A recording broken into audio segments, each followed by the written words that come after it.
Boris Johnson has suffered a huge blow as his legal chief Jonathan Jones has quit over the threat to the UK's Brexit deal.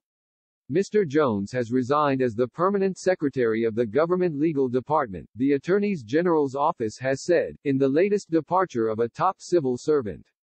The Financial Times reported Sir Jonathan quit due to a dispute with Downing Street over suggestions it will challenge parts of the Brexit withdrawal agreement. A spokesman for the Attorney General's office said, "I can confirm Sir Jonathan has resigned but cannot comment further." Two Whitehall officials told the FT that he was leaving over concerns the Prime Minister wanted to row back on parts of the Brexit deal relating to Northern Ireland. This is the sixth resignation of a senior civil servant this year amid growing tensions between officials and Downing Street as Mr. Johnson and his top aide Dominic Cummings plan an overhaul of Whitehall. Labour's Shadow Attorney General Lord Falconer tweeted, "Jonathan Jones impressive lawyer and very decent person. Loyal civil servant. If he can't stay in the public service, there must be something very rotten about this government.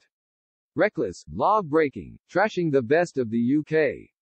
His resignation has been announced on the same day the EU's Brexit negotiator Michel Barnier arrived for the 8th round of talks beginning in London. Mr. Johnson has also set a 5-week deadline for trade talks to succeed in time for the transition's end on December 31. UK negotiator David Frost said, "Today, I will sit down with Michel Barnier and drive home our clear message that we must make progress this week if we are to reach an agreement in time.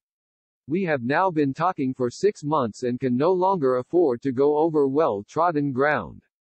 We need to see more realism from the EU about our status as an independent country." He said the UK's position derives from the fundamentals of being a sovereign state and called for the EU to fully recognise this reality. Mr. Frost added, "If they can't do that in the very limited time we have left, then we will be trading on terms like those the EU has with Australia, and we're ramping up our preparations for the end of the year." The government is also set to table new legislation which could override key elements of the withdrawal agreement that sealed the UK's departure from the bloc in January.